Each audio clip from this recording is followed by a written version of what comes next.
Hello, in this tutorial I'm going to show you how to create a ghost-like effect using the motion blur tool in Photoshop.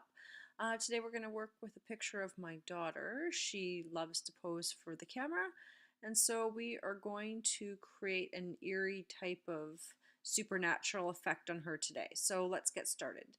So from here, what we want to do, we've got this picture open on our computer. And the first thing that we're going to do is we're going to come over to the right hand side and we're going to click on this little icon with the lines, and we're going to convert our picture into a smart object. Okay, so by doing so you'll notice here that it's changed from background to layer 0. And then what we're going to do is we're going to go up and apply our filter, our motion blur filter. So if you go up to filter, blur, motion blur, okay, with the distance slider, you can change the amount of blur in your photo. Okay, so you can see here it's not very blurry. The higher I go, the more blurry it becomes. I'm just going to choose right around in this particular area. I'm going to choose about 68 pixels. I'm going to click OK. So you'll notice down here that I now have a couple new layers within my layers palette. And so our next step over here is we're going to click this little white rectangle to make it active. And what we're going to do is we're going to end up painting over our face. Now one thing I want you to check before you get started is to make sure that you have black here in the forefront or foreground.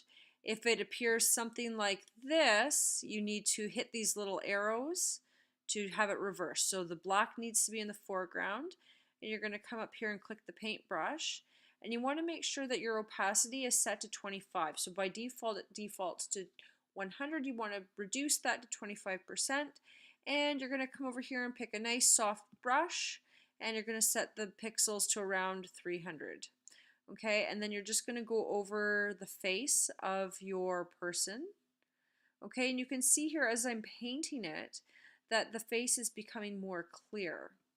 Okay, so you can see here, you can see my daughter's face a little bit better than what it was. Okay, and you'll also notice here over in my layers palette as I'm doing it, I'm getting this little black dot. So over here on this rectangle. So I'm just gonna make sure that that's fairly clear. I want to have distinguishing features. Okay, but the rest of her remains in a blurry form. Okay, so once you have that done, you're going to come back over to this icon and you're going to convert it to a smart object once again.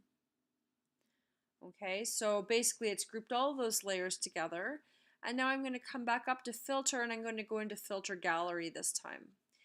And what I want to do is I want to apply a distortion filter to my image. So I'm going to click on distort. I'm going to select diffuse glow, and you can already see it's giving me a bit of a preview. And I'm just going to play around with some of the controls in here. So we've got graininess.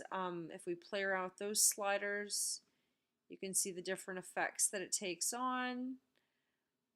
Okay, the glow amount, how much do we want it to glow?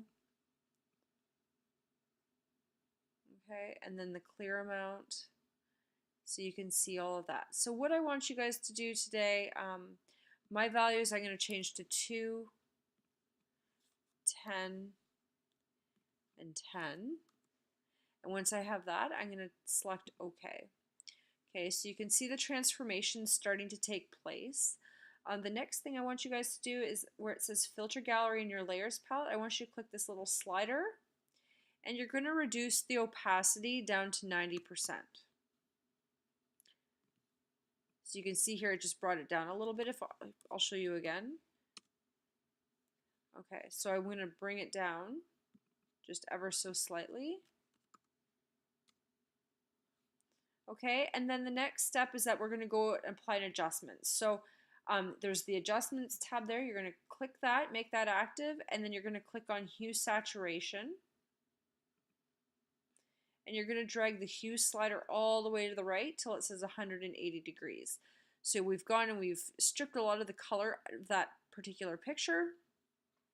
Okay, once you've done that, you can just minimize it. And still on the hue saturation layer, I want you to come up here where it says normal, and you're going to click color. Okay, and then from here, you're going to select the opacity, and we're going to reduce the opacity of that one as well.